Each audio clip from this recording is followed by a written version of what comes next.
Hey, it's Charles Gaudet here. Has anyone ever said the reason why they didn't do business with you is because you cost too much? Or that they loved what you do but didn't have the money? Well, that's the topic of today's video.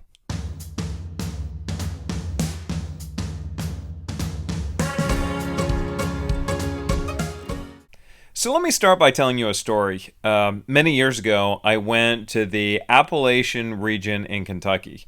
Now, it's one of the poorest regions in the entire United States, and I was there to do some charity work.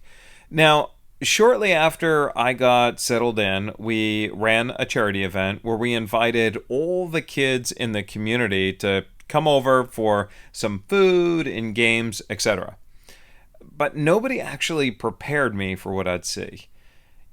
Understand, there were little kids that were showing up with untreated medical issues like burns, no shoes, a couple young girls, believe it or not, with no shirts.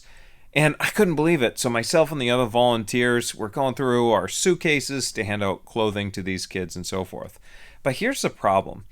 As we drove around the neighborhoods, I noticed that many of the homes where these kids lived, they had satellite dishes in the yard and above ground pools and fairly nice vehicles.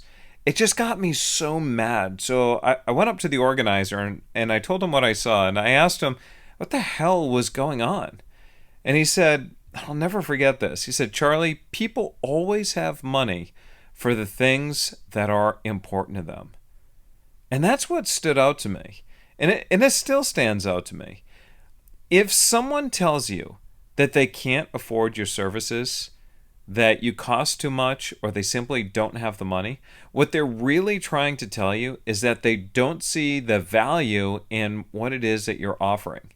They're saying that what you're offering isn't important enough for them to spend the money. Or maybe that they're telling you that their expectations of what you're selling them was actually less than what you quoted.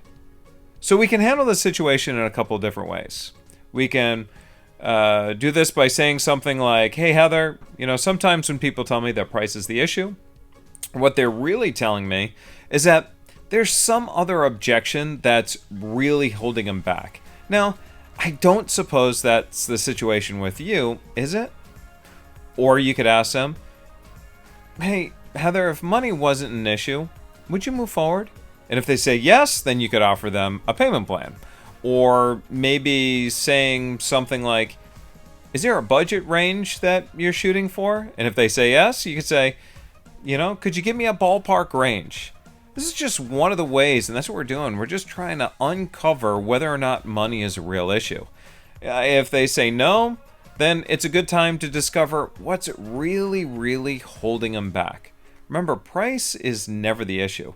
People always have money for the things that are most important to them. So manage expectations, display a sense of tremendous value, and understand what's most important to them. So this is Charles Gaudet. That's today's tip. I'll see you in another video.